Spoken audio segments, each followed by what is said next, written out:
My show on your time. Test it out.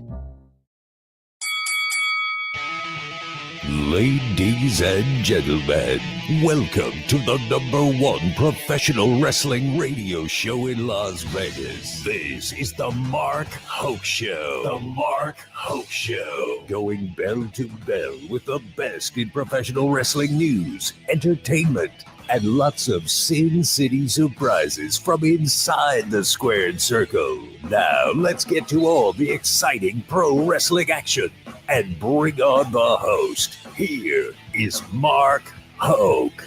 Hey, what's going on, Las Vegas? How are we doing today? I'm going to try not to be bitter. I really am. I'll be bringing you the best in pro wrestling news and entertainment, but I am not a happy camper over this weekend. I'll tell you why in a little bit. Because I don't want to bring everybody down. I will momentarily, but we're going to be talking about this incredible weekend of pro wrestling that we are right in the middle of. Just unbelievable action all over the place, but some serious things happened this weekend too. Some potentially huge injuries that could derail a lot of plans, especially in WWE. But how about we bring in the guy that was actually at All In? I didn't get to go because Frontier canceled my flight. Thanks, guys. Still haven't gotten my money. But I'm happy this guy got to drive down. I was begging for any way to get rerouted, Stu, Myrick. I was trying everything that I could, but I was leaving too late. So I felt for you. In fact, when we got into Globe Life Field, went up to the press box, I saw your because they have name cards. They had name cards. In fact, there's mine. Oh, did you get mine?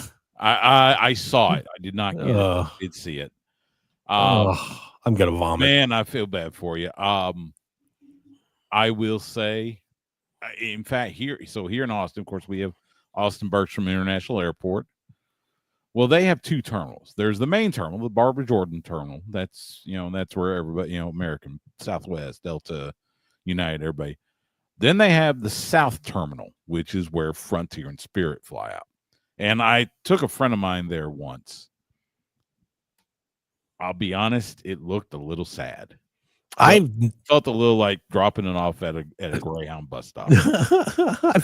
I've never had problems with Frontier, but this was just, they started delaying the flight, and then Mike and I got to the airport, and literally when we walked into the terminal, we looked on our phones and saw the flight was canceled.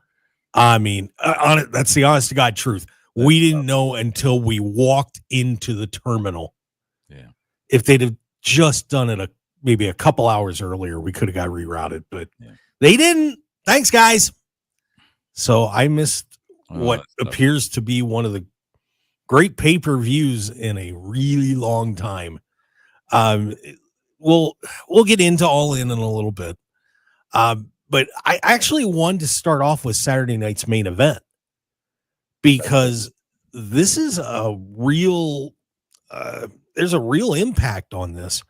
And, both AEW All In and Saturday night's main event for WWE had to do some scrambling. We'll get into what happened at All In a little bit. But Saturday night's main event, which, other than the Goldberg match, which I think everybody was excited to see, it generally looked like a throwaway. We end up getting Jelly Roll in the ring, and jeez. And after that's all over, it was Drew McIntyre, Randy Orton. Jelly Roll came out with Orton, and Logan Paul came out with McIntyre. And now, Stu, we're getting a SummerSlam match with Logan Paul and Drew McIntyre against Randy Orton and Jelly Roll. We're both old school guys. We've seen many celebrities step through the ring, but Stu, Jelly Roll at SummerSlam? Are you kidding me? I'm sorry. No. That first of all, teaming McIntyre with Logan Paul. And look, I've made my feelings known about Logan Paul. I am not a fan of his, and it has nothing to do with I'm just not a fan. I think it's a downgrade for Drew, and I like Drew McIntyre. I think he's fantastic. And then who, to quote The Rock, who in the blue hell was clamoring to see Jelly Roll in a wrestling match? Now, look, the clip I saw yesterday, and I had to, of course, trying to catch clips and stuff, while I was it all in. The clip I saw, it looked like Jelly Roll has dropped weight, which that's good. He's been training. Yeah, that's good. But it's the first thing I think of is Jay Leno at what was it, Hog Wild? Oh, that's right. I forgot about that. Back in the day. It's like, why? I mean, I get the why. Right. I understand the why behind it. You're trying to get more eyes on the product. So you bring in a celebrity. But I don't get putting a guy like that in the ring, especially when you've got so many talented people on your roster. Put him in the corner. Let him beat somebody up and cost someone a match at the end. But I've got zero desire as a wrestling fan to see Jelly Roll wrestle. I don't. And WWE as of late seems to be more about just getting the eyes on the product, getting the spike in social media. They seem to care more about that than actual match quality or legitimacy. I know that's funny to say in pro wrestling. You got Logan Paul, who is a YouTuber. Yes, he's got talent. He's a YouTuber. Now you're putting Jelly Roll in the ring with Randy Orton. It's like they care more about how many people see it than how they are seen and what they're seeing. Yeah. That's not. By the way, Jesse Hyde just made me really laugh in the chat box. And by the way, we are streaming on YouTube, X, and Facebook. If you want to get in on the chat, say hi. Just go to the Mark Hoke Show on any of those. You'll find us. Jelly Roll is WWE's Plan B for the Travis Scott problem. That's funny. Good job, Jesse. Way to get it going in the morning. It's funny. I'll say, why bother with either one of them? It's just, again, they care more about celebrity. They care more about, and like you said, they have a deep roster. They got a lot of talented folks in the back that should be getting match time, should be getting TV time, should be getting pay-per-view time.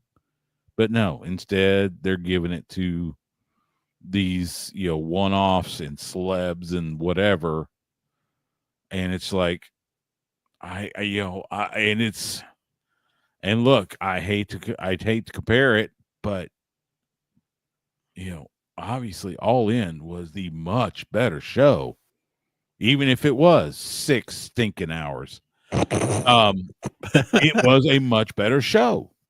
I mean, for WWE to think they were trying to counter program or control the narrative on Saturday between Great American Bash and Saturday Night's Main Event, no, I think they failed miserably. Nobody was talking about Great American Bash. Nobody. I'd be very interested to see what the numbers are, but one thing that once I could actually bear to look at social media because I was just so upset. I mean, I put on 0 Hour and I just saw, hey, look at all the thing going on Globe Life. I'm like, F you. Thanks, Frontier. But don't blame me. But nobody was talking about the Great American Bash. And all I saw for Saturday night's main event was the injury and Goldberg's speech getting cut off. We'll get into that in a little bit. But yeah, this is just look, like I said, I think we try not to sound like grumpy old men. We're both in our 50s and have been watching this for a long time, but no, please just stop with the jelly roll. I would say 0 Hour was better than the Bash. And it's 0 Hour. It's a pre-show. Wow. That's rough. That is rough. We had a throwaway match. Jimmy Uso loses to Solo Sikoa, whatever. But then, and what seemed like was going to be another throwaway match and say goodbye to LA Knight, Seth Rollins is taking him on and does a moonsault and then does another back spring off the ropes, comes down on his feet and tweaks his knee. And all of a sudden, he's down and the referee's in between the two of them and the doctors come over and they do a real fast finish as LA Knight wins. But Seth Rollins was cussing up a storm as he was getting carried out of the place. This could be very serious, Stu. And as the Money in the Bank holder, the guy that's with Paul Heyman and all the momentum they build up, Seth Rollins could be out for a long time. And I'll tell you what, there's going to be a meeting in Stanford right now as soon as they find out what those medical results are. Yeah, this was, I saw, I think it was Brian Alvarez from Wrestling Observer that was reporting on it. I just saw something from Fightful from Sean Ross Sapp, who, of course, I was with in Arlington. This appears to be a legitimate knee injury. There right now, and we don't, obviously we don't know the extent. He's got to get it checked out, MRI, all that good stuff. I think the thought is, or there is a hope that even if he is out for an extended period of time, because he won that Money in the Bank briefcase in June, so he's got until June of next year to cash in. There is the hope that even with having to get this the knee injury fixed, he could come back in time to still cash that in. Now, again, we got to wait until, he gets it checked out, see what the extent is. But I mean, that's going to make, and they're going to have to scramble on the creative because, of course, he's heading up this group with Bronson Reed and Braun Breaker and Paul Heyman. Now, if he's out for an extended period of time, what happens to them? Do they hot shot Braun Breaker? Because there's been the talk around the campfire about Braun Breaker turning babyface. Do they hot shot that? It's definitely going to be a big problem. And you're talking about one of your top stars, a potential future world champion. And and obviously, wishing the best for Seth. Hopefully the knee injury isn't as serious as it looked, but man, still, they are going to be scrambling in Stanford. You're right. Yeah, I hope it's not too bad. And when I watched it, it didn't when you remember Seth really tore his knee apart a while back a few years ago, and there he tore all the ligaments. This and you could see the knee kind of go out to the side, and it was doing its dangling thing. It's kind of ugly when that happens, and you lose your ACL and your MCL. But I didn't see that, so hopefully maybe he just tore his meniscus or something like that. But WWE is going to be on pins and needles for a while because of this one. And let's tell you what, let's take a break. And then when we come back, we're going to talk about Gunther and Goldberg as the legend says goodbye. Man, did you like it? Well, he kind of got screwed at the end too. It's a shame, but we'll discuss what happened in the Goldberg Gunther match when we come back here on the Mark Hoke Show. I've got Steve Myrick with me. Follow us on X at Facebook, or on X at Mark Hoke Show, Facebook, YouTube, The Mark Hoke Show. Join us there. And on that Odyssey app, AUDACY, you can listen to us worldwide. Stick around, everybody. We'll be right back.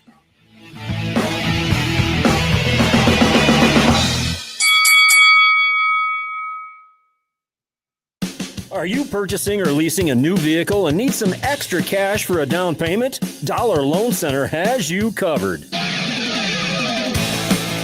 Loan Center. Dollar Loan Center. Dollar Loan Center.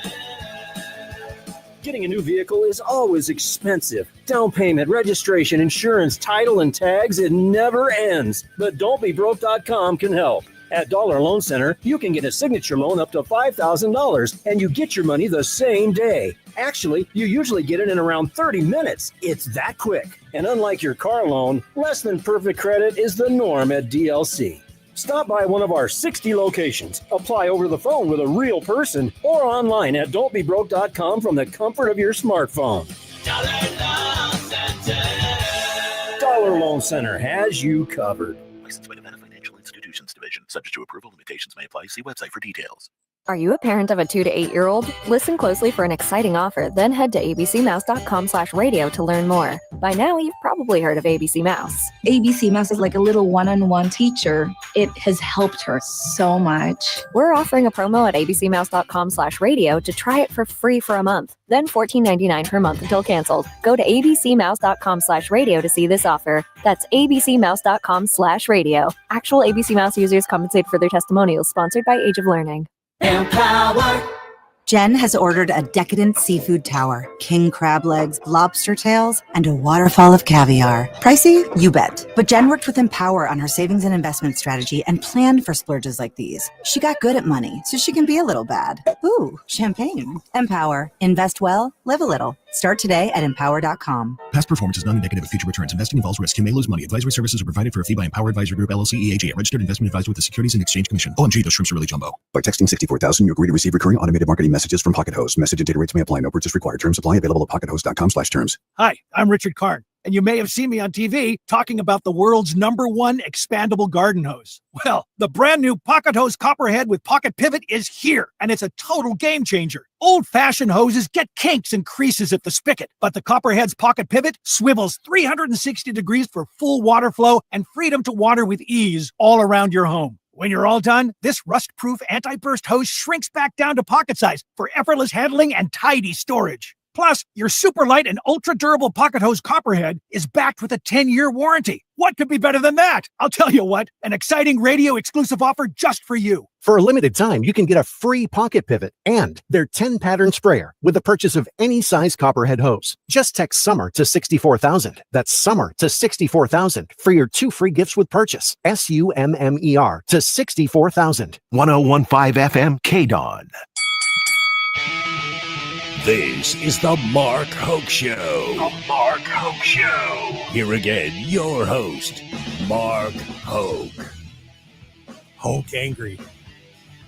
Hoke not happy. Hoke smash. Hoke mad. Frontier plane no go. Rat bastards. I think I can say that on the air. Sorry. Sorry, guys. You're getting my wrath. At least if I got my money. Haven't got that back yet either. So I'm going to be banging on them for a while. Sorry, fellas. Guess you should have made sure I got to all in. Hey, as long as they're not an advertiser. Stu Myrick joining me. Let it fly. Do I sound bitter, Stu? Hey, it's like I said, as long as they're not an advertiser, hey, let it fly. All right. I would be too. Now, luckily my trip was a little easier because it's 2 hours, 45 minutes right up I-35 from here at the Sports Guys Talking Wrestling World headquarters in Northwest Austin. A very wet Northwest Austin, by the way. By the way, shout out. And let me take a moment. Please keep everybody that's in Central Texas and Kirk County, Kerrville, and everything. The flooding is they're still battling it. If you can help out, however you can. Austin Disaster Relief Network, Kirk County Relief Fund. Lance Archer from AEW has a GoFundMe. Yes. Check that out. Give if you can. I saw Lance yesterday at StarCast. Chatted with him. I've known Lance for years and chatted with him briefly about that. But yeah, please keep this area in your prayers. And it's a serious situation over in Kerr County in the Hill Country. Yeah, and we're saying our prayers for all the families that were affected by that. It was a terrible disaster. So man, just one of those once in a lifetime things. So Truly everybody be safe down there. All right, back to Saturday night's main event. Goldberg and Gunther. It is over for Goldberg. We will no longer be seeing the 58-year-old unless he decides to get another paycheck. But it was an interesting situation because you're following up with what happened in the Rollins match that got cut short. So it changed the timing of everything a little bit. That match went about 14 minutes, but if they'd have just cut it down to 12, we could have heard all of Goldberg's speech at the end. He had all his friends there, and I saw Josh Barnett help walk him to the ring. Doug Dellinger, the former WCW security head of security, was there and knocked on the door to get him out. That was cool. But it was some nice touches there. I gotta say, I actually overall liked the match. Kind of saw where it was going a little bit. Poor Charles Robinson taking the spear for old time's sake, but I thought Bill did okay. I mean, it's not going to be a wrestling classic, but it was a solid match. That's the reports I've read, is that it was what you expected. Goldberg hitting, doing all the hits and everything. Look, I don't think anybody expected Goldberg to come away with the title. Vince isn't booking, so that wasn't going to happen. And it was a fitting tribute. Being in Atlanta, of course, Goldberg played for the University of Georgia, played for the Falcons. So Atlanta is obviously near and dear to his heart, although he now lives in San Antonio. In fact, I saw a image him training with my buddy Chris Marvel at Hybrid School of Wrestling down in San Antonio. Shout out to them. Great school there. But yeah, it's what you would have expected. And so we've got this out of the way, and it's a good tribute to someone who fast became a top star in the business. And like you said, yeah, it's, at least as far as we know, final time we'll see him in the ring. And so congratulations on a great career, Bill Goldberg. Yeah, and it was funny that the recent appearances, some good, some bad. I wouldn't say it had tarnished his image in my heart or anything like that, but it was kind of like, oh, I just hope this match doesn't suck. I hope nothing bad happens in this match.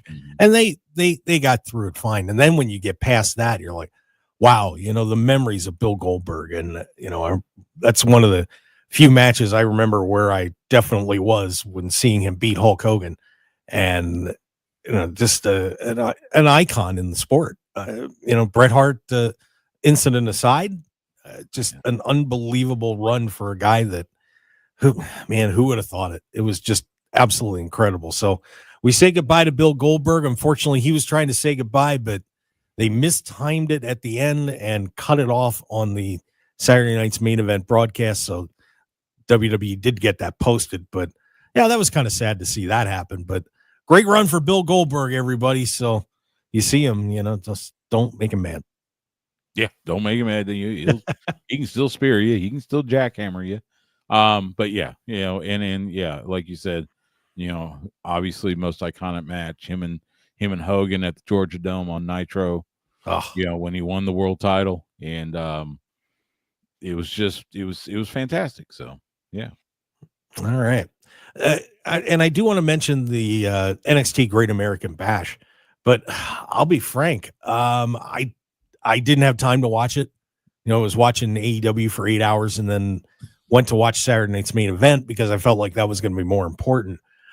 So one of the few that I didn't see, heard the Ethan Page and Ricky Saints match was pretty good. Jordan Grace and Blake Monroe, the former Mariah May, knocked off Fatal Influence. Obafemi holds on to the NXT championship.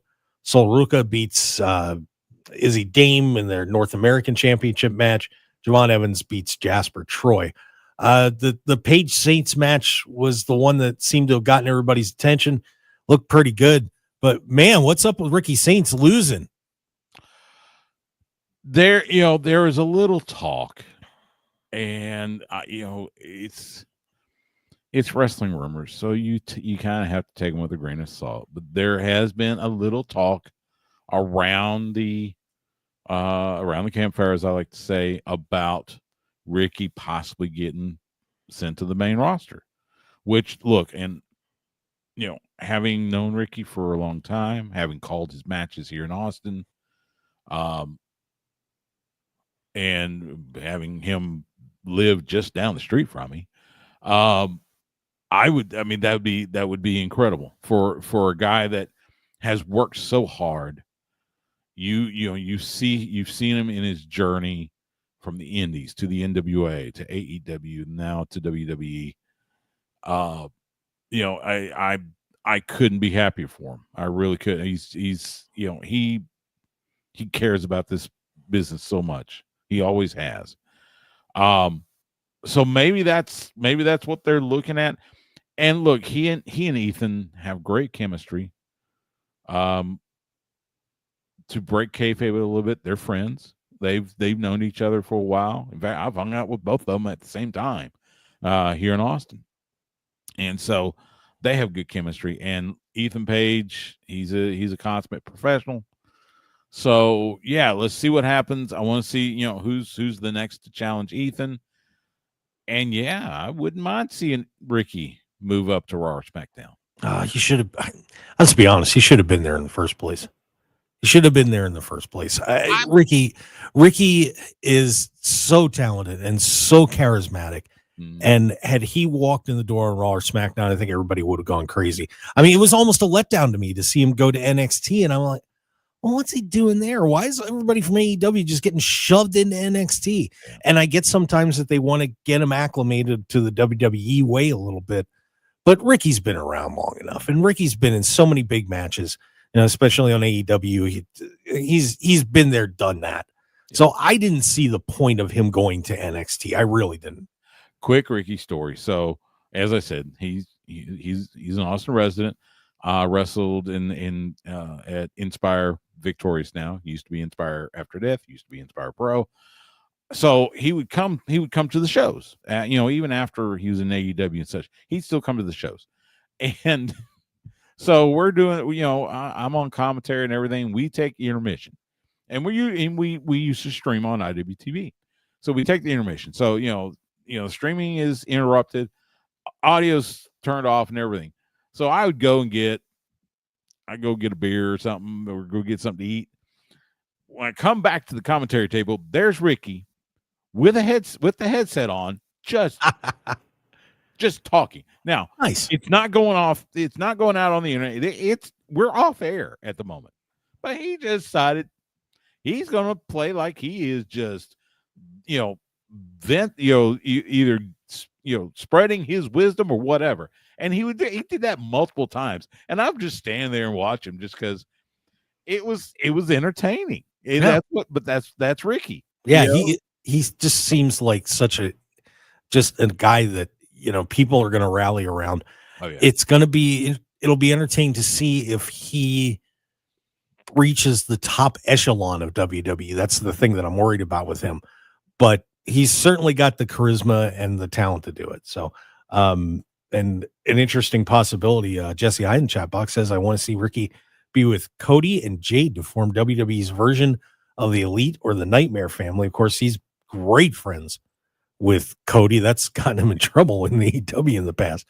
But that would be an interesting little team up to have Ricky come out with Cody. I wouldn't complain about that one. That would be, and it's intriguing. Yeah, he and Cody, boys, they real tight. So why not? That'd be kind of fun. Yeah, I think it would. Especially if the Cody heel turn happens. Yeah, let's have this faction. Cody and Ricky. The bad boys put Jade in there. I think that'd be kind of fun. Yeah, by the way, Jade and Naomi got into it on Saturday night's main event. Heard rumor Naomi might have lost a tooth in that brawl, but they'll be going at it at Evolution, which we'll be talking about in the next hour. Of course, we're on the Mark Hoke Show. I'm Mark Hoke, Stu Myrick from Sports Guys Talking Wrestling, as we take a look back on everything that happened yesterday. A wild day of pro wrestling, to say the least. And now let's get to All In, AEW's version of WrestleMania at Globe Life Stadium, which I didn't go to, but Stu was there. Globe Life Field. Globe Field. Sorry, Globe Life pardon Field. me. Field. Pardon me. Because there used to be Globe Life Park. Now it's Choctaw Stadium. That's where the UFL's Arlington franchise plays, as well as Arlington High Schools will use it on Friday nights for football. So let's talk a little bit about just the setup itself, because I was really impressed with how everything looked. They spared no expense. All the live singers, the extra props for the entrances, you could see that it was done very well. At least it came off great on TV, and it looked like, I know they sold a bunch of tickets right at the end, so I know they were over 25,000 at the stadium. What were your thoughts, Stu, being there and looking around and, having been at WrestleManias and so on? How did it compare? It looked, I saw somebody posted that, AEW made, All In at Globe Life look like Wembley. And I'll definitely agree with that. It looked fantastic. It was, I think Tony Khan during the post-event press conference, he mentioned it's possible they had 30,000 in Globe Life Field. There were a lot. I did see a lot of the top got started filling in up there pretty quick. There were people in the very, very upper bowl of Globe Life Field. The floor, of course, sold out. The first couple levels of seating. Obviously, it was blocked off. They had basically, the ring was probably, I'd say, maybe center field, maybe left center. Commentary may have been sitting around the pitcher's mound or near the pitching mound. But it looked fantastic. And yeah, this was their WrestleMania. And yeah, you had JoJo Offerman, who, God bless her, did a fantastic rendition of Shaka Khan's Ain't Nobody, which that was Swerve Strickland's entrance music on the Indies. In fact, right, we got to see it a lot when we had Wrestle Circus here in Austin. He came out to that, and I still remember Sammy Callahan poking his head out and screaming at the promoter, Al Lenhart. He goes, "Hey, Al, play that bleep again. That stuff's good." And so he and his crew would come out to Ain't Nobody. So but yeah, JoJo doing that was, it was such a great touch. Yeah, and if you don't remember who JoJo Offerman was, she was a ring announcer for WWE, and also, of course, has a couple of kids with the late Bray Wyatt, Wyndham Rotunda. So it was really cool to see her out there. And the video screen, if you believe, it looked like fireflies. It looked like there were fireflies on the video screen there at the entranceway. So that was really cool. But yeah, the entrances. The one I had a problem with was the Young Bucks because they play their theme song, and we see the Young Bucks come out on the stage and then go stage right, and they get on this thing, and it was dark. It was kind of dark, so you couldn't really tell until they finally put a spotlight on. It was a quote boat. It was supposed to mimic George Washington crossing the Potomac, but it took forever. It made Undertaker's entrance look short. Okay, it was, and meanwhile you had Swerve and Will Ospreay in the ring. Kind of, in fact, there was a great shot of Will Ospreay kind of tapping, going, "All right, let's get to the match. Come on." It was like that. That one, I was kind of like, okay, let's do it. But the rest of it was really cool. I giggled my way through that. I really did. I got a kick out of that. It's the Bucks being the Bucks. But you're right. But it was kind of fun. By the way, Coach Rosie, who's was down there as well. I was in a suite. It was awesome presentation, and yeah, he said he's at Starcast, and I didn't even see him. I was only there Saturday morning, and he said he saw me, but I didn't get a chance to see him. So that's too bad. Maybe if we all catch our flights, I would have coordinated everything, but oh well. Thanks, Frontier. But that's one thing that I was hoping for that the presentation of the show was going to look great, because that's one of the things that, when we had Eric Bischoff on, we talked about comparing WWE to AEW, and AEW's presentation at Globe Life Field looked as good as a WrestleMania. Just about. The only major difference that was going through my mind was WWE always has this big elaborate thing around the stage. If you remember, like they had the casino set up at Legion in LA, they had the giant setup in the back. So it's a little more elaborate, but overall, if you compared the two, they were comparable, and that's good for AEW, because this card's getting a lot of attention. So nice work there. Yeah, you're absolutely right. It looked fantastic. And hats off to AEW. They made this into a big event. I would say, again, outside of the whole 6+ hours, it was, for all intents and purposes, a home run there at Globe Life Field. Yeah, no doubt about it. All right, let's take a break, and then we're going to actually talk about what happened in the ring, as there were some very interesting goings on down there, including a potential retirement in the middle of the show. That was something else. We'll get into all of what happened at AEW All In when we return on the Mark Hoke Show here on KDAWN 101.5 FM, the talk of Las Vegas. Stick around. We've got a whole lot more. We'll see you on the other side of the break.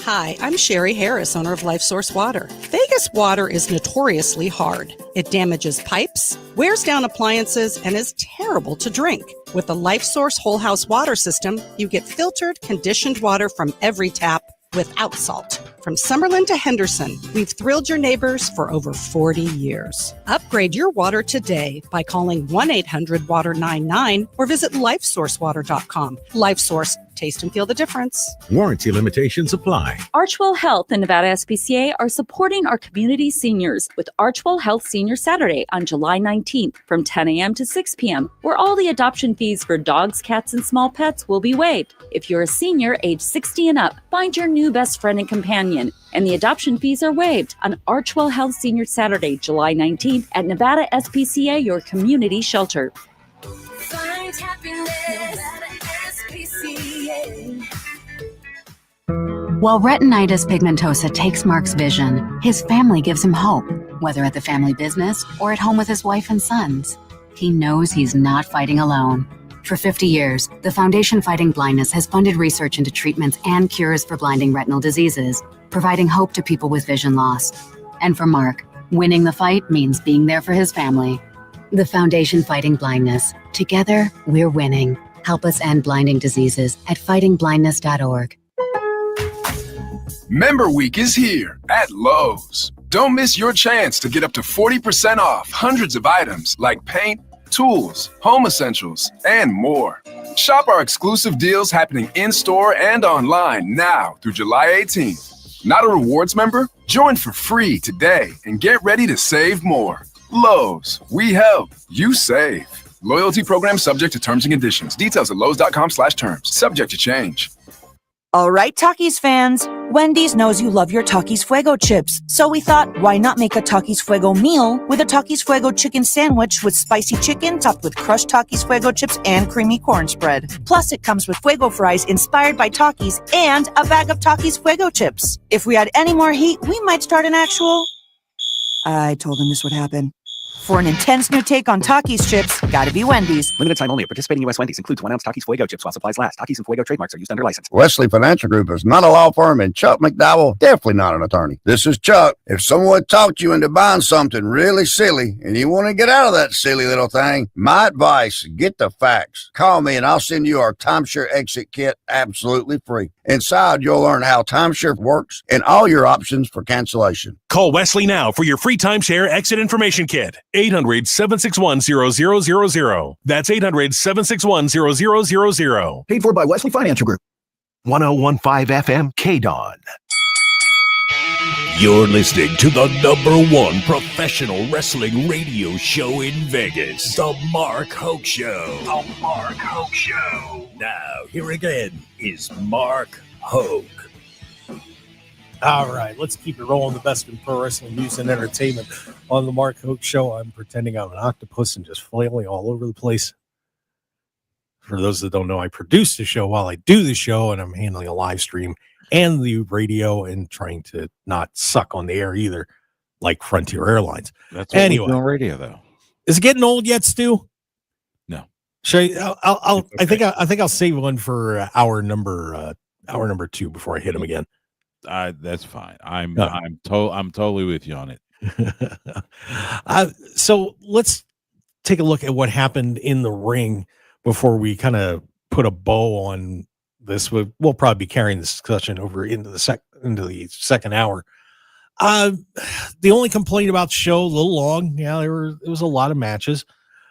But one thing about it, Stu, is that all of these matches, when I'm looking down the list, can't really count the 0 hour show, but all those matches at least had stories leading into this thing.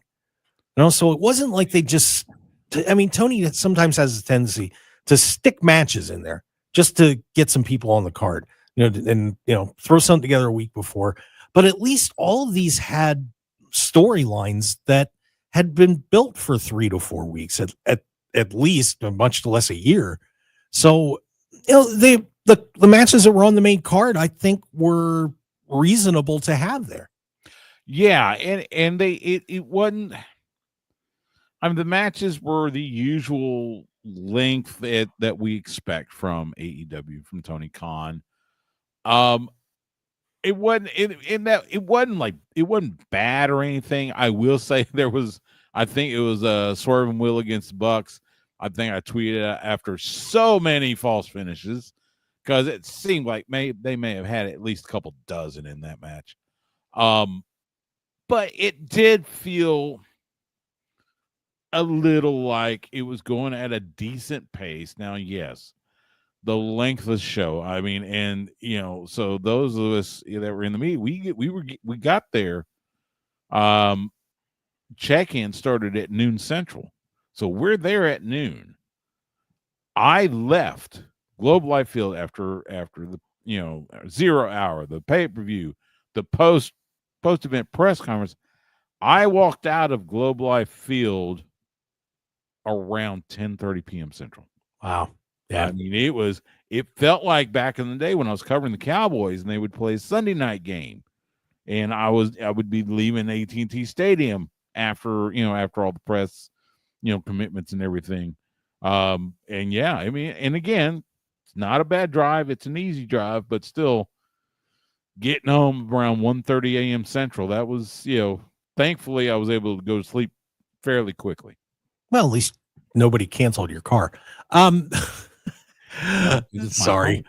Oh my God. But the opening matches, I will say the Sons of Texas match with the Von Erichs and Kevin Von Erich in there, that was fun to see Kevin, and he has apparently signed a contract now with AEW. So he's going to be officially in there with the boys. I'd like to see more of the Von Erichs on the main roster. I really would. I totally agree. I got to visit with Ross. I've known Ross and Marshall for quite some time. Of course, they've got the ranch down in Bernie, which thankfully did not get affected by the flooding. And in fact, I saw them at StarCast. They were right next to Wayne and Wyatt Rhodes, Dustin's nephews, and so we were all talking and everything. And like I said, it was so good. And look, again, a little bit of home biased to see that collection with Ross and Marshall and Sammy and Dustin, and then Kevin coming out.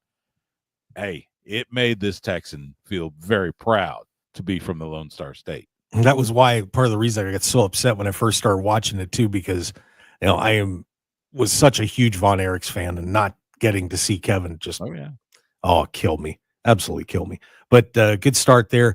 Big Boom AJ over again. That family, I'll tell you what, people love those guys. They had a 8-man match there. And then we got FTR and the Outrunners. With the Outrunners, and I got to tell you, What a great set of ring gear to look like a couple of packs of Newport cigarettes. I mean, you got to be kidding me. They came out and I'm like, I know that look. What is that look? And it took me a second and I'm like, is it cooler Newport? And I had to check. But yeah, it was the tights like Newport cigarettes. But at least there was a lead up to that one too. And as FTR gets the win on that, but good performance by both those teams. Yeah, it was, their storyline to it with them, being friends, and then FTR, of course, turning heel, and then, so yeah, I mean, it was simple but effective. Yeah. Oh, by the way, Bionic Scoop, our friend in the chat box, great photographer, unbelievable photographer, said I worked Mania 19, checked in at noon, left the park at 11:30 p.m. Ouch. Yep. Ouch. And we've got other comments about All In, and I promise we'll get to them as we go through the show. So stick around, everybody. The card opened up, and I was a little surprised this was going to be the opener. You kind of see why when you saw what happened in the post match, and I almost wonder if Adam Cole and Kyle Fletcher were supposed to be the openers on this, because as we know, Adam Cole came out and they changed the match and made it a 4-way for the TNT title, which Cole vacated. And then Adam Cole had come out and spoke, and we'll talk about that a little bit more. But, fun 6-man match with the Death Riders and the Ops. Samoa Joe gets the double chair treatment to his neck. He's done. They cart him out. So one obstacle eliminated for the Death Riders.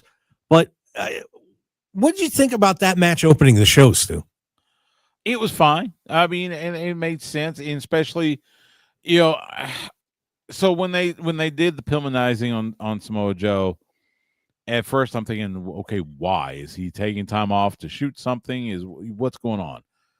And I think it was Excalibur on the commentary that said something to the effect of, okay, well, at least he won't factor into the main event, which, okay, it kind of makes a little sense, but again, I don't know. I wasn't crazy about the post-match attack.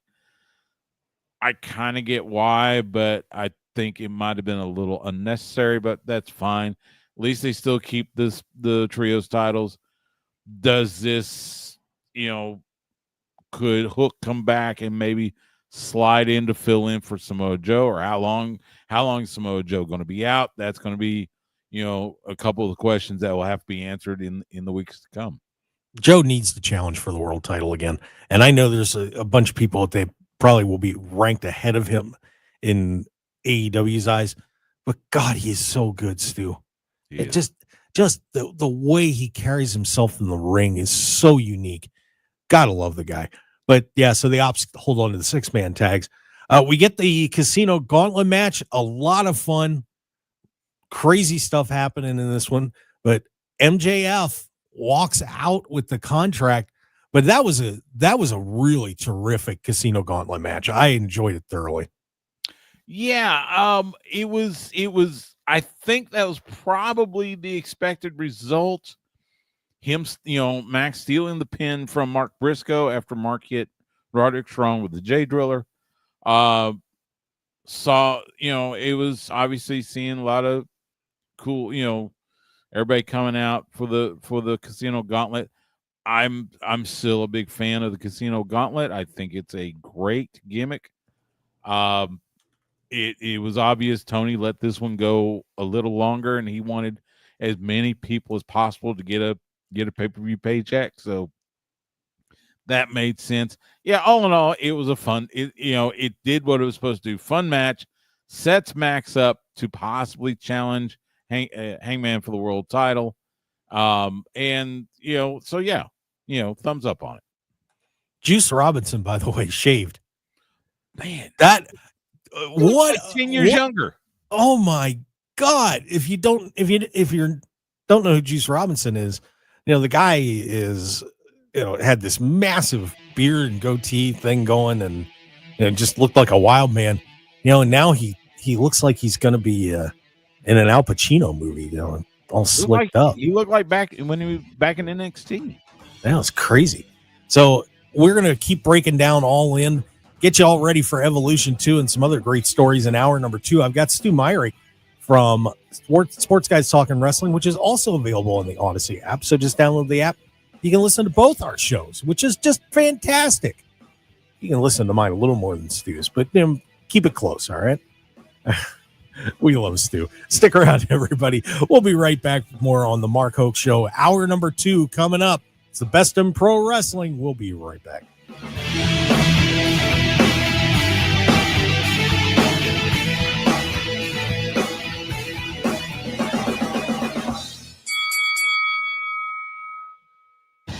Want more of The Mark Hoke Show? Follow us on Twitter at Mark Hoke Show, like us on Facebook at The Mark Hoke Show, and visit markhokeshow.com to keep up with everything happening with the show.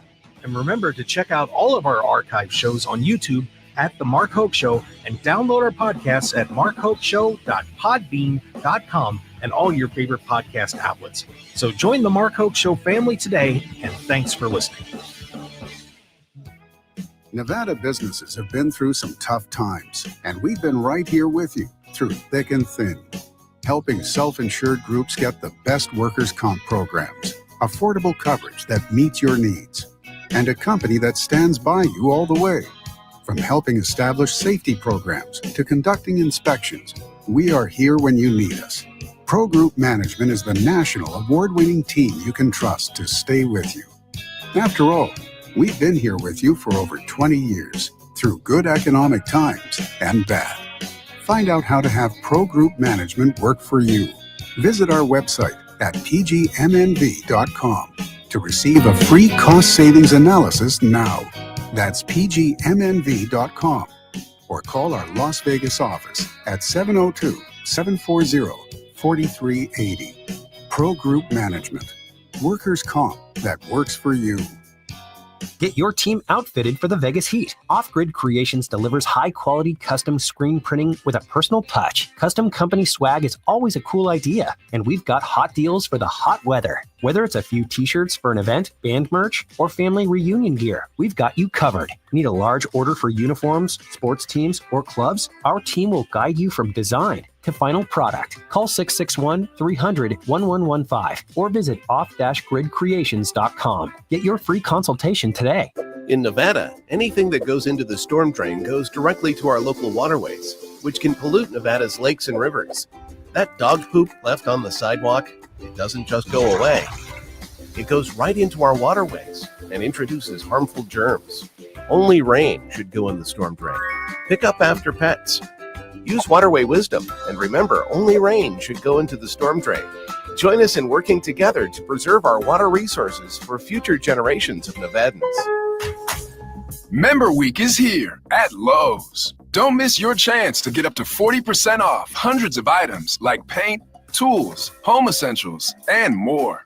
Shop our exclusive deals happening in-store and online now through July 18th. Not a rewards member? Join for free today and get ready to save more. Lowe's, we help, you save. Loyalty program subject to terms and conditions. Details at lowes.com/terms. Subject to change.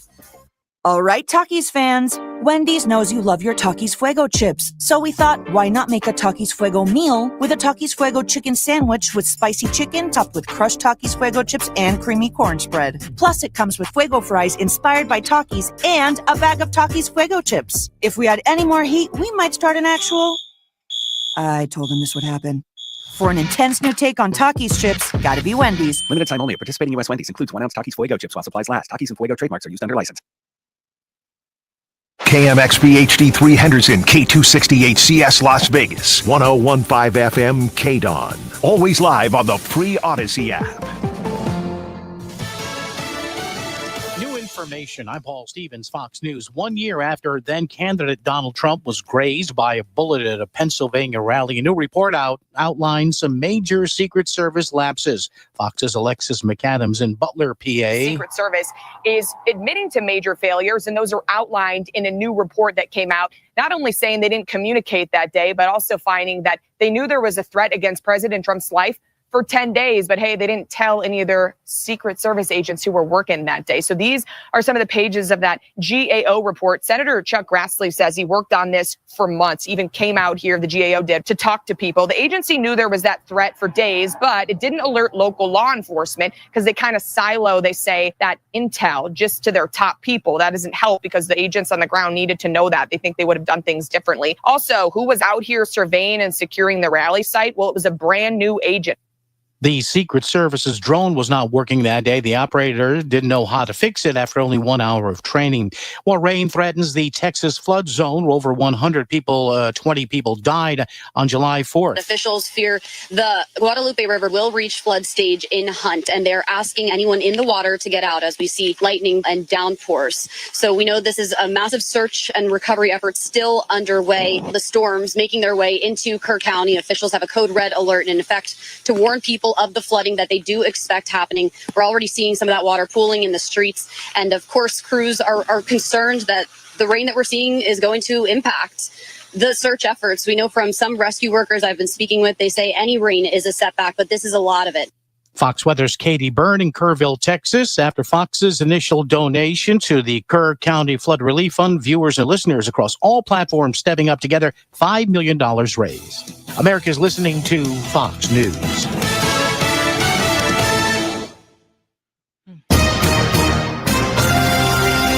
From around the world, Trey Yingst, joining us from Tel Aviv, Israel. To Washington, I'm Mike Emanuel. To your own backyard. If a story impacts you or your wallet, we're on it. It's the Fox News Rundown. We give every story the deeper look it deserves with must-listen interviews and smart analysis from the voices you can trust. Start your day with the Fox News Rundown. Listen and follow now at foxnewsrundown.com or wherever you get your favorite podcasts. From the Fox News Podcasts Network. Hey, this is Trey Gowdy, host of the Trey Gowdy Podcast. Every Tuesday, you'll hear what's on my mind. Plus, every Thursday, there's a special bonus episode where we answer the questions that are on your mind. Make sure to spend your Tuesdays and Thursdays with Trey. Subscribe now at foxnewspodcast.com or wherever you download podcasts. Hope to see you. America's listening to Fox News. Afternoons in Vegas are ruled by one radio show. It's the real, raw, and relevant talk found only on the Steve Sanchez Show. 3 to 6 p.m. on KDAWN, 101.5 FM, and on the Odyssey app. Ladies and gentlemen, welcome to the #1 professional wrestling radio show in Las Vegas. This is the Mark Hoke Show. The Mark Hoke Show. Going bell to bell with the best in professional wrestling news, entertainment, and lots of Sin City surprises from inside the squared circle. Now, let's get to all the exciting pro wrestling action and bring on the host. Here is Mark Hoke. All right, let's keep this party going. Hour number 2 of the Mark Hoke Show here on KDAWN, 101.5 FM, the Talk of Las Vegas. Also on the Odyssey app, AUDACY. Get that, and I promise you'll dodge concussions. It's very important. You'll hear why I made that comment in just a sec. But we're also streaming on YouTube, X, and Facebook. X at Mark Hoke Show, Facebook and YouTube, The Mark Hoke Show. And you can get involved. You know, we're getting a lot of great comments so far today, and we'd love to hear from you too. As would Stu Myrick from Sports Guys Talking Wrestling, Texas's dominant pro wrestling podcast. How are you? Appreciate that. It was, by the way, we talked about, All In, kind of AEW's version of WrestleMania, even to the point of having indie shows during All In weekend. I know House of Glory had a show in the Metroplex. GCW was up there. In fact, I saw Joey Janela at the Sheraton Arlington where StarCast was being held, and he and I have known each other for a while, so he and I were chatting, and he was so thrilled with the way the crowd turned out and everything. It was really cool to see indie shows and major indie shows coming to Dallas-Fort Worth for All In weekend, and so I think this could be something going forward if they decide to do another major pay-per-view. Maybe even bring All In back to Texas. So Yeah, Starcast was down there, and God, I'm so upset I missed that. Thanks to Frontier Airlines, but yep, I'm not letting it go. But it's the WrestleMania weekend is always just so crazy. When we'll be back in Las Vegas, and we're going to have a ton of indie shows there, and I think people are excited about doing shows around All In. I don't know if it's going to make Tony reconsider having it overseas every year at Wembley, but this was a good sign, man. Good sign for AEW. Well, and that was something I didn't get a chance to ask Tony about that. He and I have talked about this a long time. So AEW in Texas always draws a big crowd, whether it's in the Metroplex, whether it's here in Austin with the HEB Center at Cedar Park, whether it's in the Rio Grande Valley or in El Paso or in Houston or San Antonio. They always draw a huge crowd. They're always enthusiastic. Yesterday was just a beautiful example of that. So I wanted to find out if Tony is considering maybe putting Texas in the rotation for pay-per-views in the future. I would imagine that he probably would.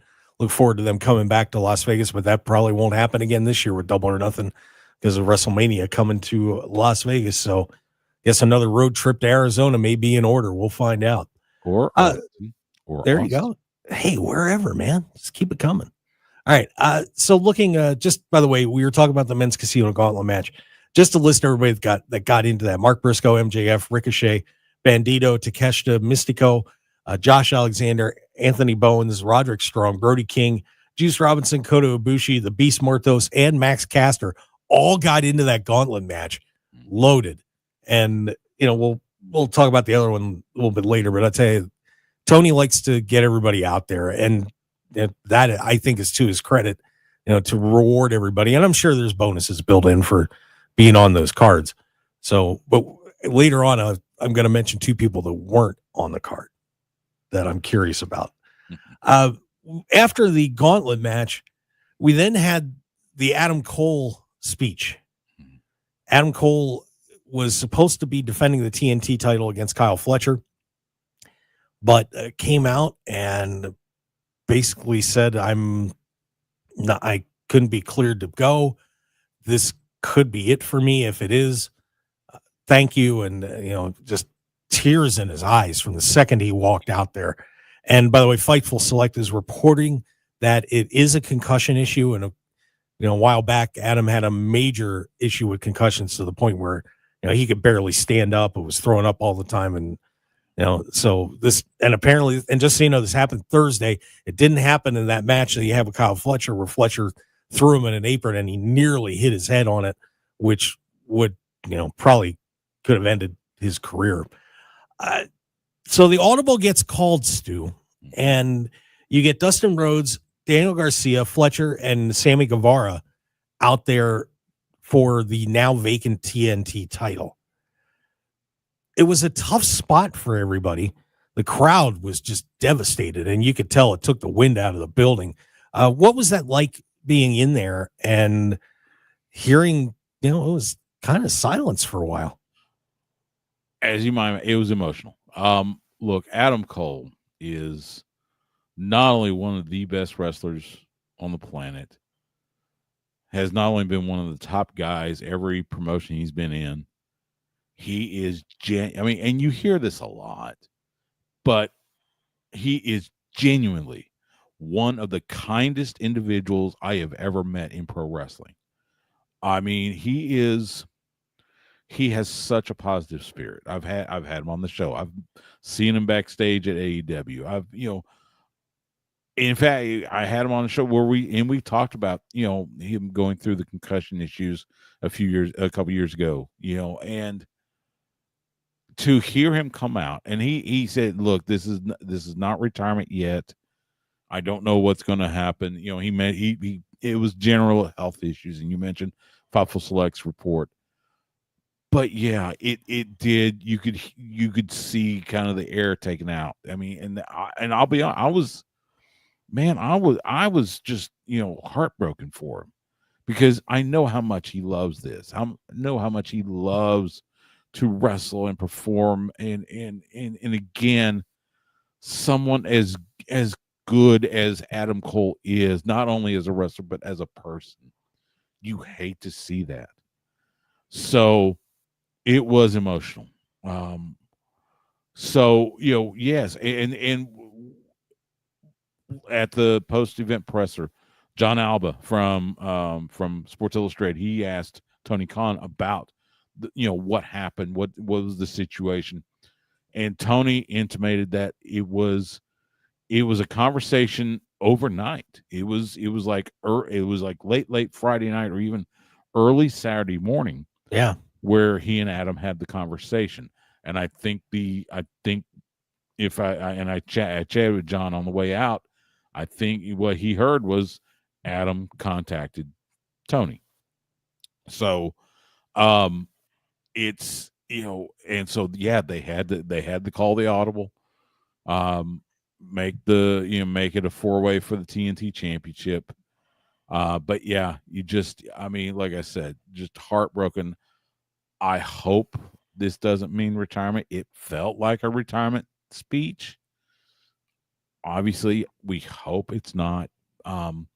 But more importantly, we hope that Adam can get healthy again so that he can have a good, good life. Yeah, good life.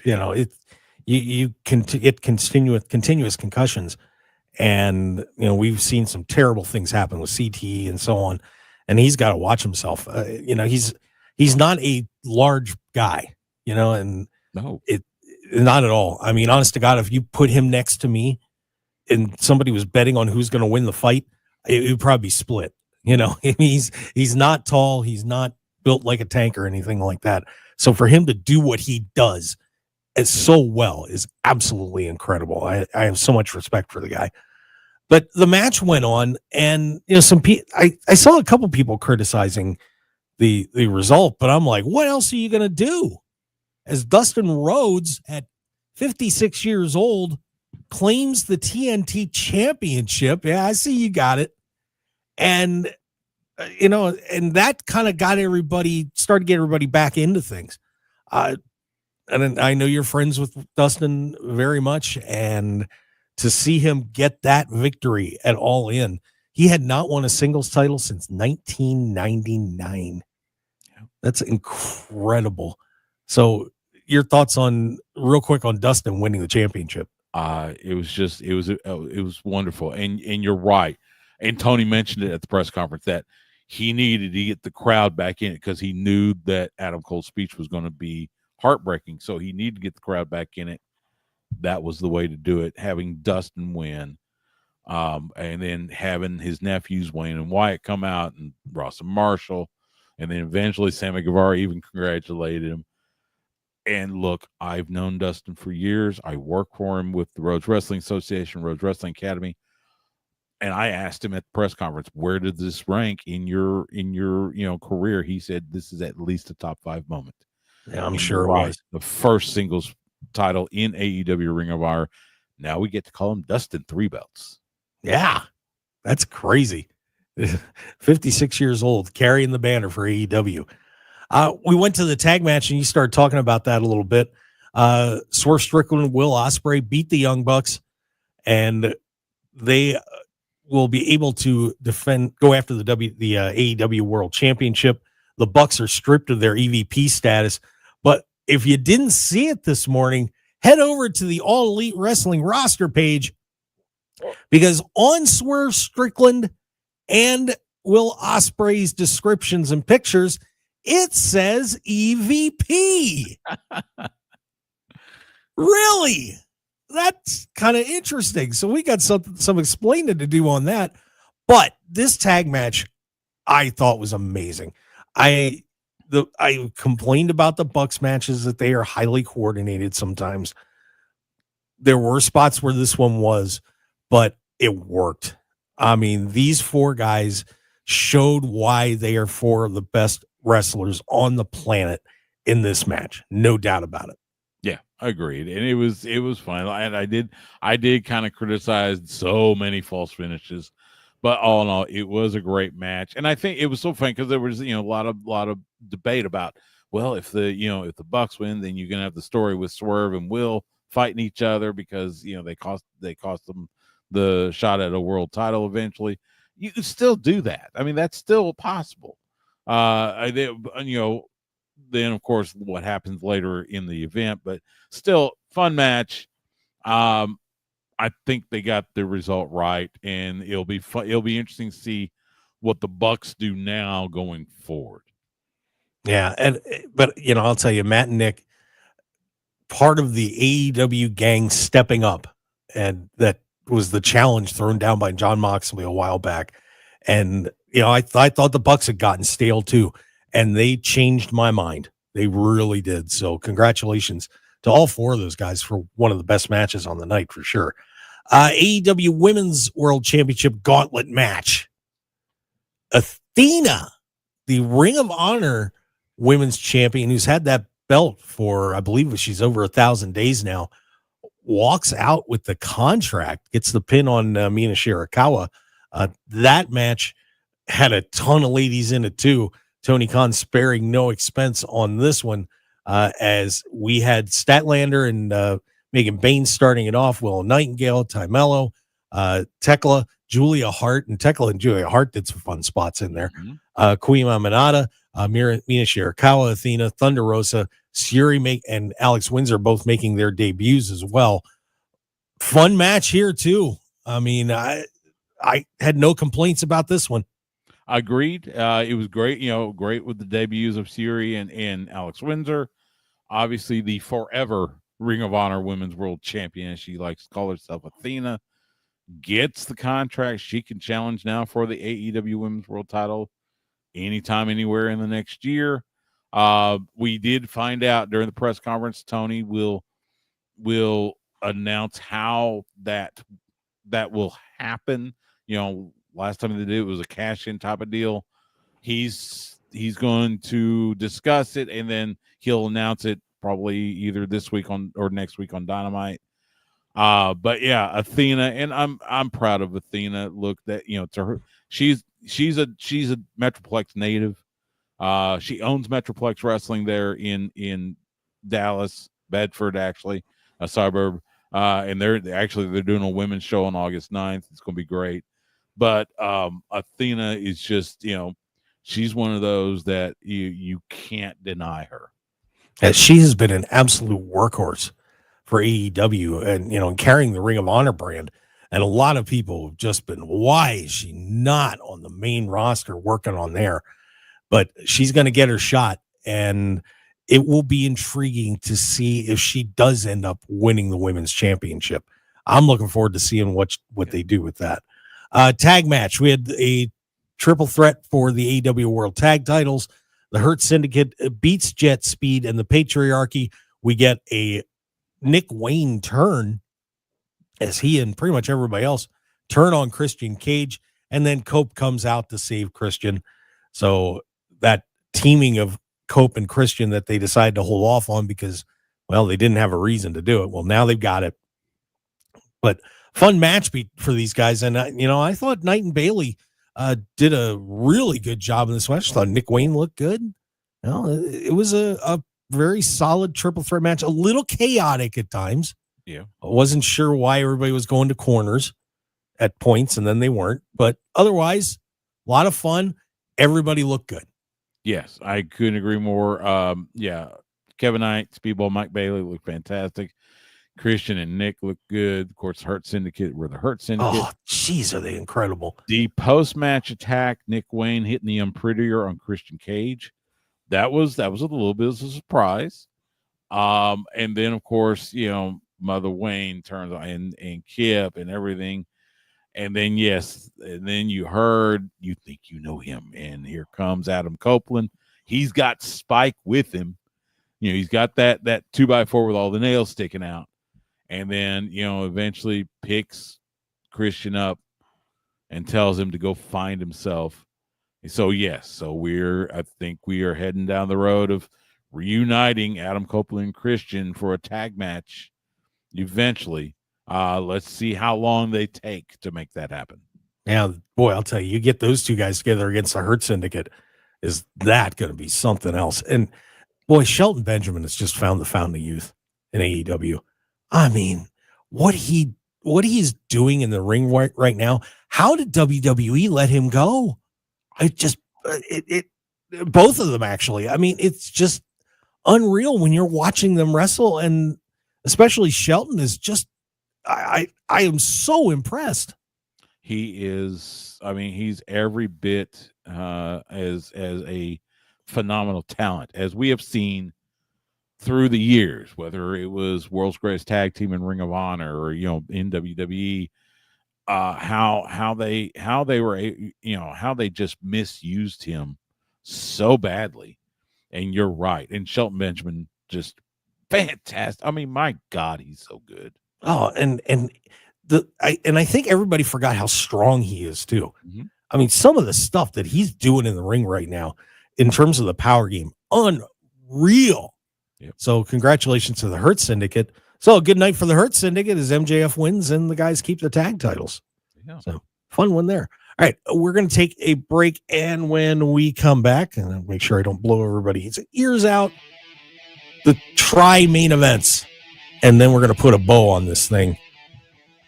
Tony Storm, Mercedes Moné, Okada and Omega, and the big one for the World Championship between Hangman Adam Page and Jon Moxley. Stick around, everybody. I got Stu Meyer. Yeah, that guy. Stu Meyer going for the ride with me. I'm Mark Hoke. Easy for you to say. Not today. Stick around, guys. Are you remodeling or making repairs on your house or condo? Dollar Loan Center has you covered.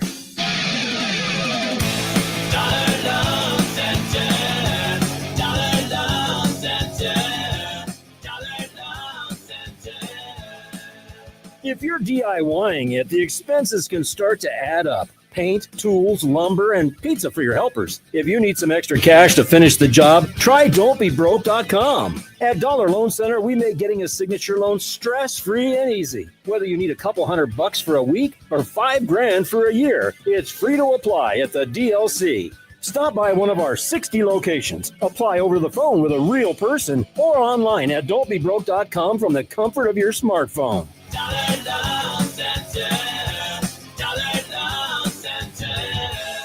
Dollar Loan Center has you covered. Licensed by Nevada Financial Institutions Division. Subject to approval. Limitations may apply. See website for details. Empower. Tim collects bobbleheads. A lot of bobbleheads. Baseball bobbleheads. Race car bobbleheads. Little Chihuahua bobbleheads. He's got an entire room strictly for bobbleheads. Does he need them? No. Is his wife mad about it? A little. But Tim works with Empower, and he got good at money, so he can be a little bad. Ooh, horse bobblehead. Classy, Tim. Empower. Invest well, live a little. Start today at empower.com. For nearly 2,000 severely injured veterans, everyday life has become filled with barriers. So we build specially adapted homes at Homes for Our Troops. And thanks to our donors and supporters, this life-changing gift of freedom is provided mortgage-free to these veterans. But we need you to join us too in completing this important mission. Please visit hfotusa.org and help build homes and rebuild lives. By texting 64,000, you agree to receive recurring automated marketing messages from Pocket Host. Message and data rates may apply. No purchase required. Terms apply. Available at pockethost.com/terms. Hi, I'm Richard Karn, and you may have seen me on TV talking about the world's #1 expandable garden hose. Well, the brand new Pocket Hose Copperhead with Pocket Pivot is here, and it's a total game changer. Old-fashioned hoses get kinks and creases at the spigot, but the Copperhead's Pocket Pivot swivels 360 degrees for full water flow and freedom to water with ease all around your home. When you're all done, this rust-proof anti-burst hose shrinks back down to pocket size for effortless handling and tidy storage. Plus, your super light and ultra-durable Pocket Hose Copperhead is backed with a 10-year warranty. What could be better than that? I'll tell you what, an exciting radio-exclusive offer just for you. For a limited time, you can get a free Pocket Pivot and their 10-pattern sprayer with the purchase of any size Copperhead hose. Just text SUMMER to 64,000. That's SUMMER to 64,000 for your 2 free gifts with purchase. SUMMER to 64,000. 1015 FM KDAWN. This is the Mark Hoke Show. The Mark Hoke Show. Here again, your host, Mark Hoke. Hi, Frontier Airlines. I'm still in Vegas. Yeah. Actually, Stu, I was scheduled to get back at 6:55 this morning. Man, 1 hour before the show. Turn and burn. Yeah, that was the plan. And I just kind of turned out of the terminal. Anyway, so 3 matches to go on this card from AEW All In. Toni Storm gets the win on Mercedes Moné. So belt number 7 does not go to Mercedes. And Toni Storm, well, she was her usual self at the press conference afterwards. But are you surprised, Stu, that Toni walked out with the championship? A little. I'll say a little. I was hoping it wouldn't happen. I have made no secret that Mercedes Moné bores me a little bit. I was talking to Emily May, who does stuff for Sportskeeda, a couple other outlets, and she works with me at the Rose Wrestling Association, lives here in Austin. And we were standing there, and she goes, I think Moné's going to win the title. And I said, I hope not. And then sure enough, Toni Storm hits that Avalanche Storm 0, gets the win. And then you mentioned the post match press conference. Toni Storm should be protected at all costs. Yes. Because that was just, it was beautiful. the shout outs to the Rizzler. That was funny. And then telling Wendy Richter to go F herself. And just it was a beautiful moment of hilarity at the press conference. Yeah, she and R-Truth are national treasures. They really are. They are. But they're fantastic. But this will be fun to see where things go for both of them now. Of course, Mercedes is still the TBS champion. Toni is going to be looking for new opponents, but obviously Athena's got that contract. But man, this will be interesting to see where it goes for Mercedes, especially. Plus, you got Megan Bain, you got now Tekla, now you got Alex Windsor and Suri. She's got plenty of challengers, coming over the horizon. Yeah, it's going to be fun to see AEW's women's division continue to go. But they're I'll save that for later. We'll lump everybody together. Okada and Omega, amazing introductions, especially for Kenny. Okada walks out as the new AEW Unified Champion, and their Lifetime Series is now 2-2-1. A phenomenal match as we expected between the two of them. And actually, I'm very happy Okada won. I don't want to see that guy get buried down the list. So now Okada is one of the featured guys in AEW. What'd you think? I was kind of hoping Omega would win just because he's Kenny Omega, But Okada winning, okay, I get it. Yeah, you can get some more stories. Aligning them with Don Callis will present some new opportunities. We did have to laugh. There was a question during the post-match press conference about the rules and everything, and Tony Khan basically announced that the Unified Championship will be contested under Continental Championship rules, which means no outside interference, otherwise they get fired. And of course, he was looking directly at Don Callis, and Don Callis has that me look. So that was kind of funny. But yeah, it'll be interesting. I do wonder what happens with Omega after this. What's the next challenge for him? Does he decide to take a step back with his health? We will see. But yeah, all in all, it was a nice. It wasn't the same. It wasn't Dominion 2018 or anything like that. But it was what you would expect from arguably two of the greatest wrestlers ever in pro wrestling. No doubt. And we had a question earlier from Matthew Rodriguez said, do you think Don Callis in the rematch of Okada versus Omega needs to be excluded from the match or in a shark cage for the match to be better? I think Don was not the right thing in that match. Well, obviously now, because it's going to be under Continental rules, he can't. But look, Don Callis for a while there was at Dominic Mysterio level heat. Yes. I mean, he still is. And he still is, he is just a phenomenal guy to have involved. So I've got no problem with Don Callis popping up everywhere, and he may get whack-a-mole a little bit, but very, very talented man, no doubt about it. It's going to be fun when he does finally get his comeuppance. He hasn't yet. Not yet. Not yet. You don't. All right. I think somebody will. All right. Maybe it'll be Chris Jericho. You make that happen. No, Chris Jericho. All right. Main event: Hangman Adam Page, Jon Moxley, Marina Shafir at ringside, causing all sorts of trouble as the challenge for the AEW World Championship takes place. We see the Death Riders getting involved. Nearly got the bag over the head thing. Bryan Danielson shows up. Darby Allin, that guy is fearless. I don't know how long he was sitting up in the rafters in the ceiling of that stadium, but God, I could never do that. That guy is so unreal. But Darby gets involved in there too.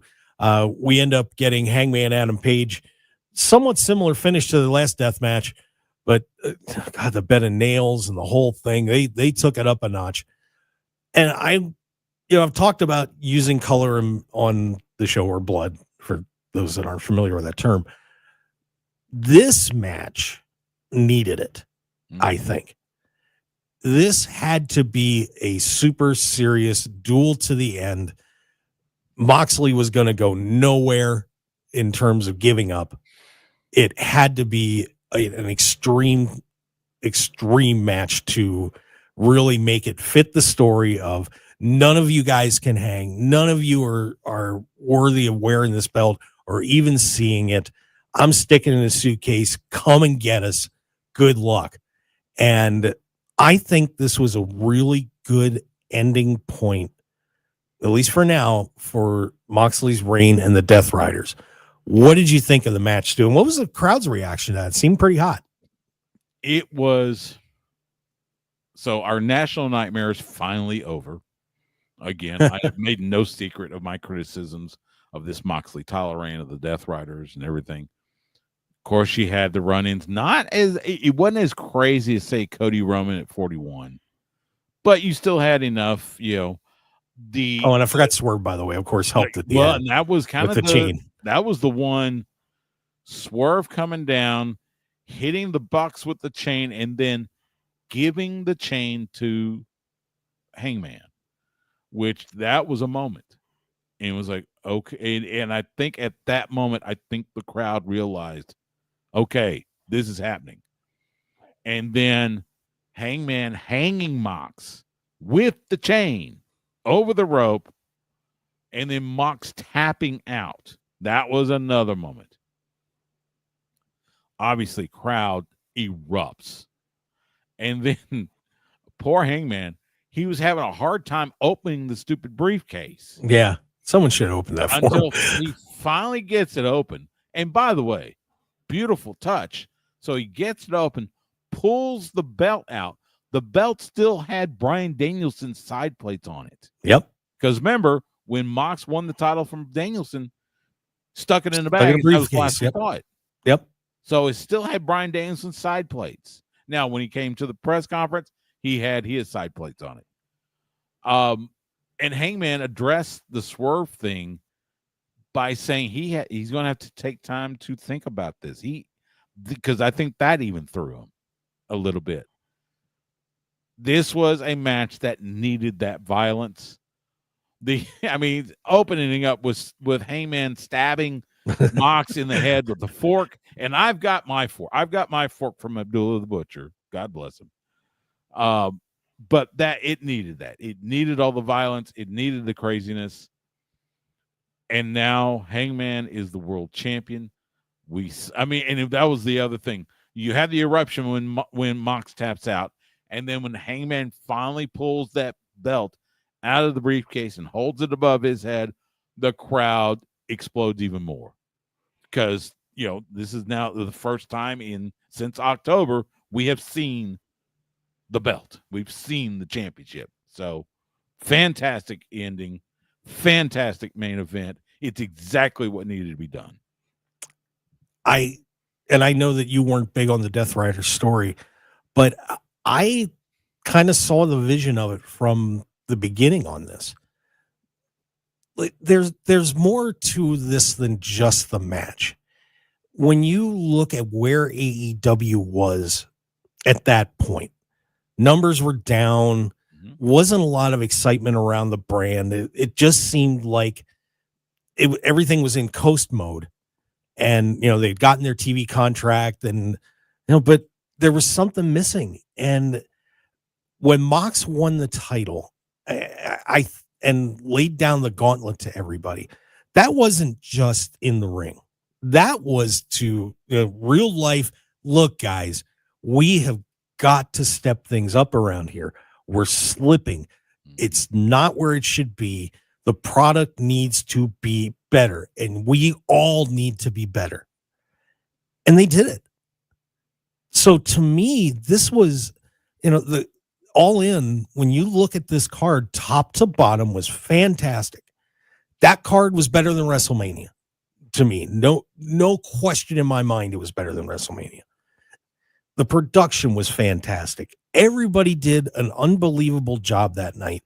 And to me, that was part of the culmination of this story. It wasn't just about Hangman winning the championship. It was about a ton of talented people getting it together and saying, we are going to push this product to a new level. And to me, that match symbolized that drive to get to that point happening that evening. I get that. And there is, I agree to it to an extent. I was very critical of the Death Riders. I still am, but I understand what Tony was doing. And he talked about it during the press conference. He talked about, this arc, so I get it. I do wonder what happens now. Obviously, Hangman's going to have challengers. You got Ricochet. You got MJF and Max has got the contract. So you got all that. I wonder what happens with Mox and the Death Riders. I have said before, I would like to see the Death Riders dissipate. Let Claudio be, just be Claudio.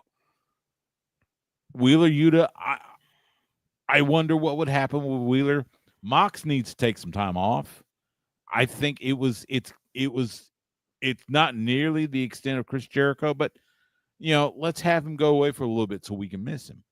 Because he was on every show, and Tony pointed this out. Mox was on every show for the last several months, on Dynamite, on Collision, on all the pay-per-views. He was everywhere. So let him go fishing for a couple weeks, and then let's I don't get why we had to include Gabe Kidd from New Japan Pro Wrestling, other than I guess because Pac is maybe injured again, so maybe they had to get somebody to fill in. So why not? All in all, it was there was something earlier that we didn't touch on. Will Ospreay got Pillmanized the same way Samoa Joe did. That's right. Yep. And I think it was during the main event. Will Ospreay comes down to try to help, mitigate the Death Riders. He gets Pillmanized. So now it's kind of like, okay, hold on.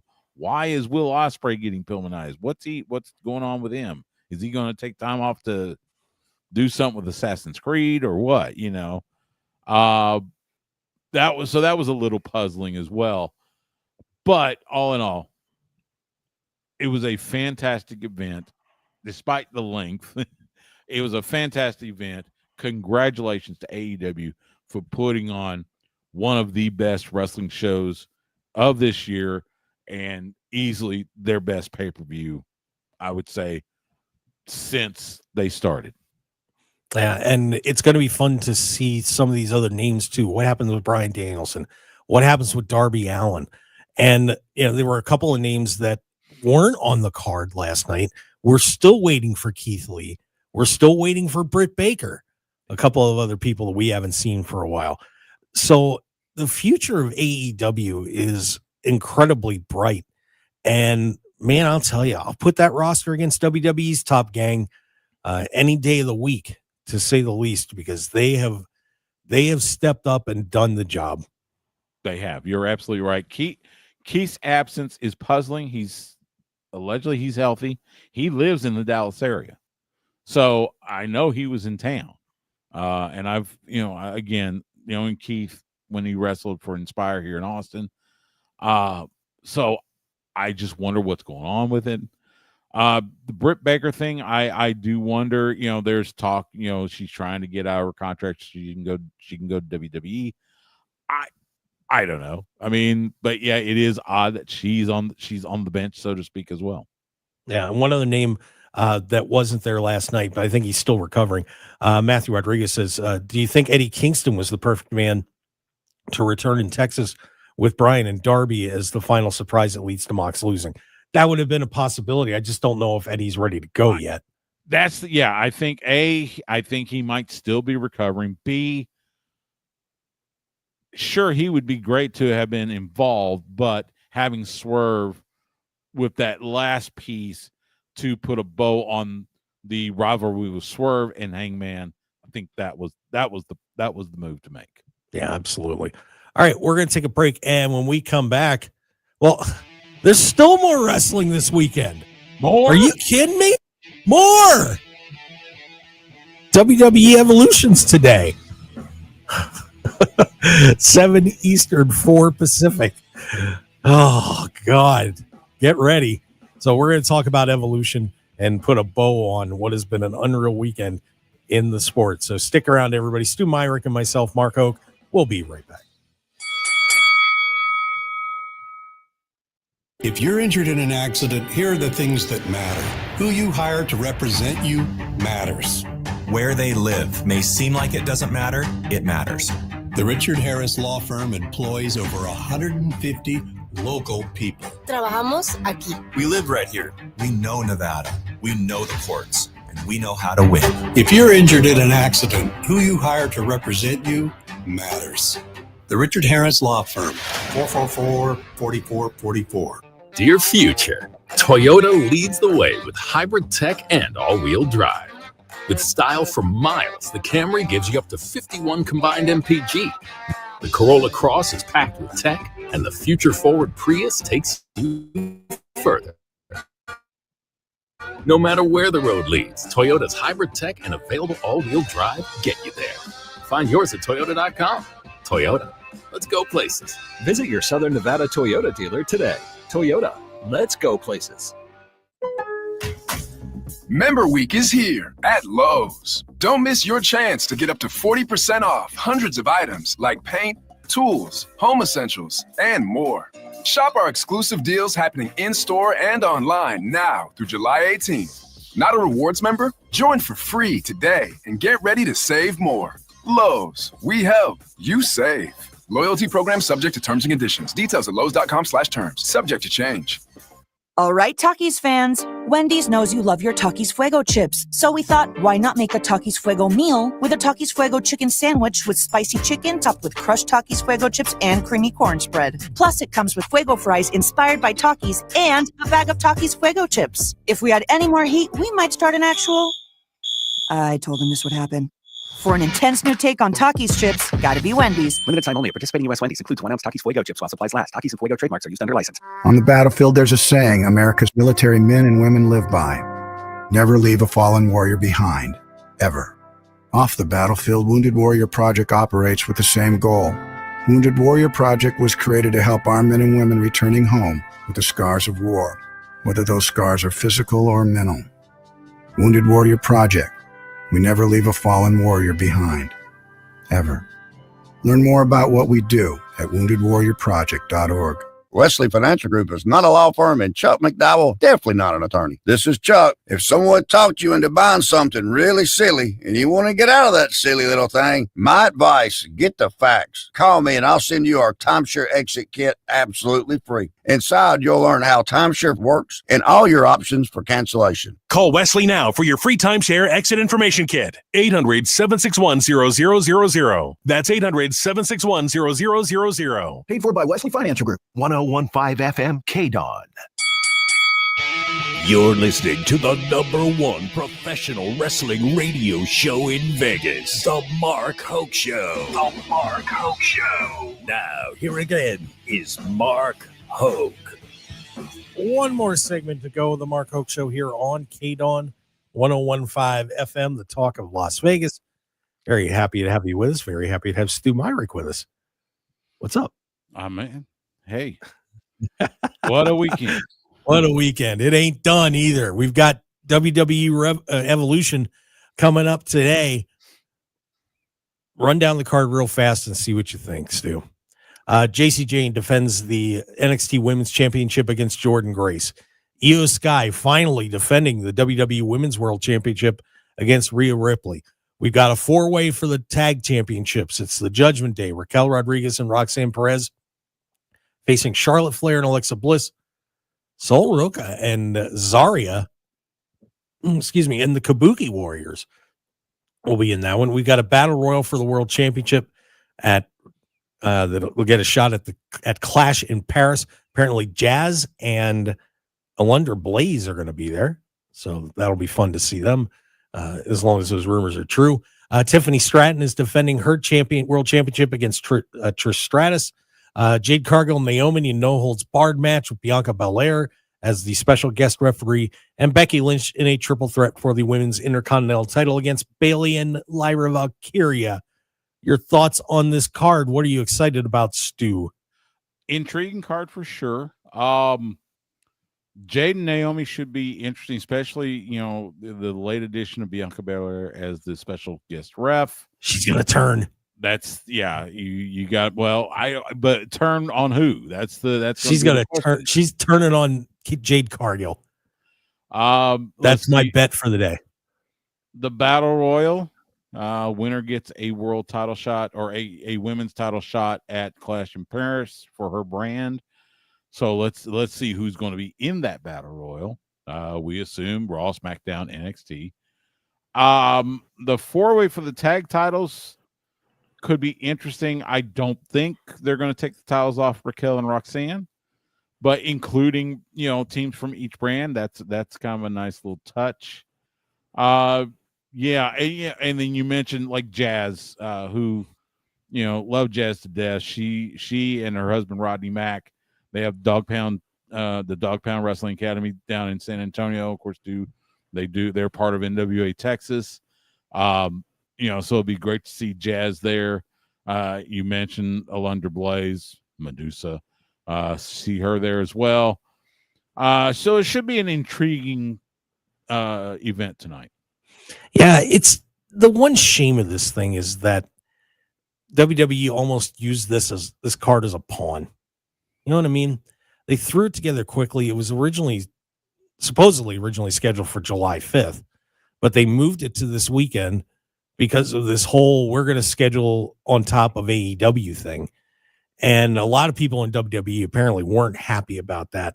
And I feel bad for the women that they didn't really get a chance to hype this thing up too much. And now you've had 3 major wrestling cards and you got to do a 4th on Sunday. So, I'm looking forward to it. I think there's going to be some great matches. And by the way, the betting odds are up on betonline.ag, and you can get a 50% matching bonus up to $1,000 if you go to markhokeshow.com and sign up with that code BOL1000. Just looking at some of those odds, by the way, Jade Cargill is a -1,000, Naomi's +550. They have Raquel and Roxanne as the slight favorites, -175. Bliss and Flair are 110. Asuka and Kyrie are +1,000. I might be willing to throw a dime or two on that, like a small dime, not a big dime. Io Sky favored over Rhea Ripley. No, actually Ripley's favorite, -350. Stratton, huge favorite. Becky Lynch, huge favorite. So you might want to check that out. But this does bring up the topic of the scheduling on top of each other. And WWE has apparently said they're going to keep doing it. Was this a good idea for them to pull this on this weekend?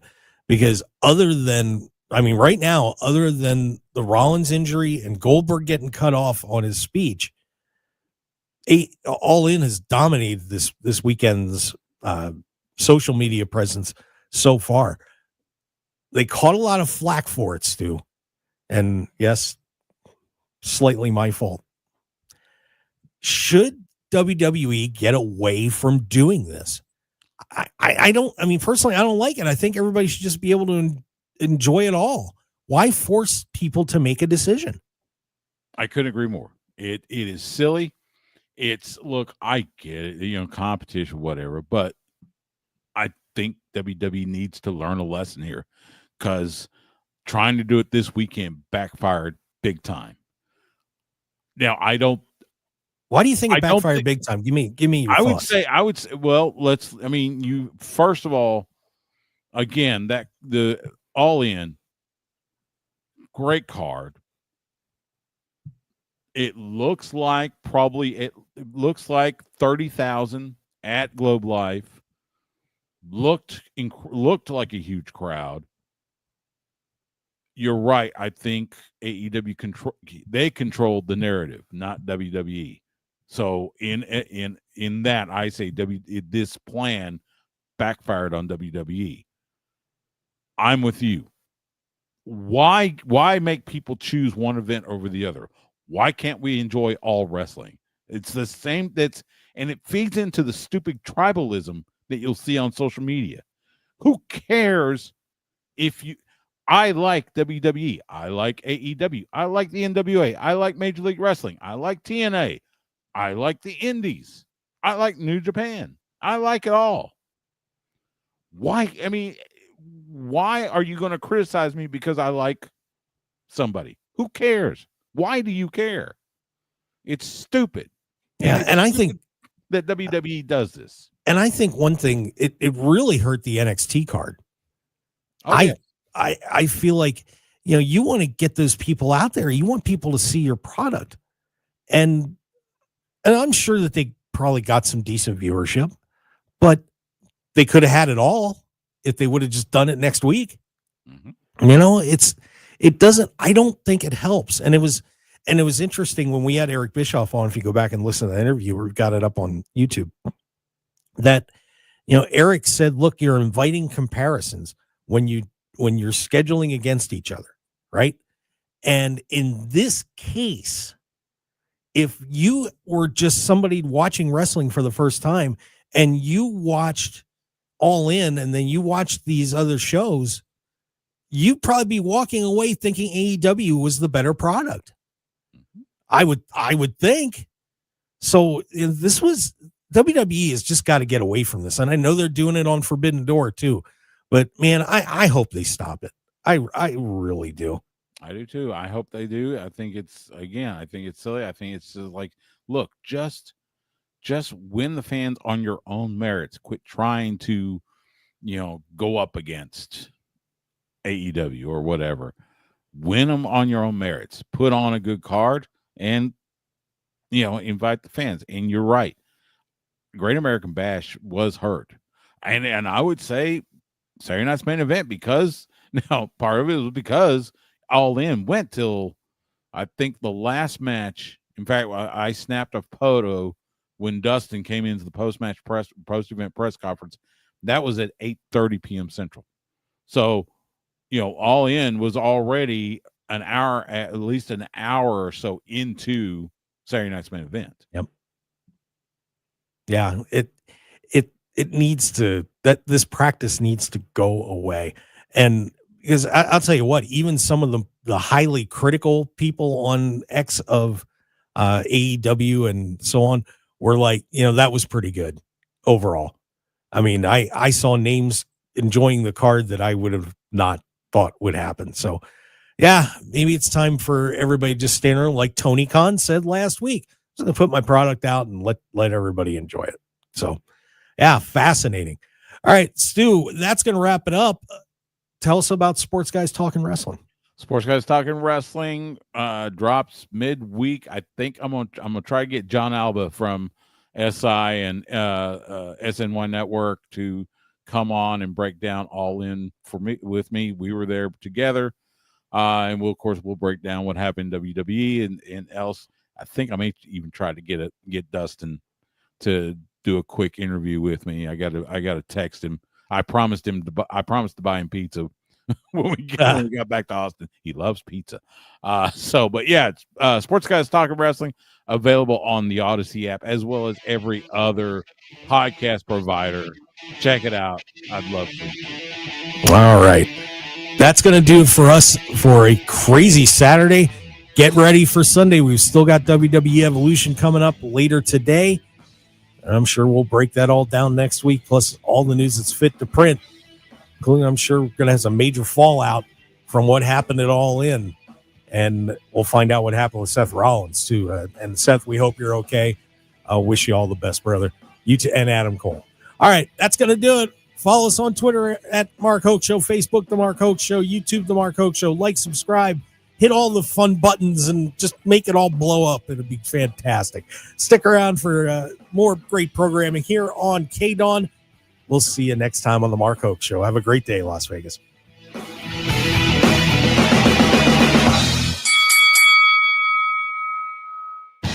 Want more of The Mark Hoke Show? Follow us on Twitter at Mark Hoke Show, like us on Facebook at The Mark Hoke Show, and visit markhokeshow.com to keep up with everything happening with the show. And remember to check out all of our archive shows on YouTube at The Mark Hoke Show and download our podcasts at markhokeshow.podbean.com and all your favorite podcast outlets. So join The Mark Hoke Show family today, and thanks for listening.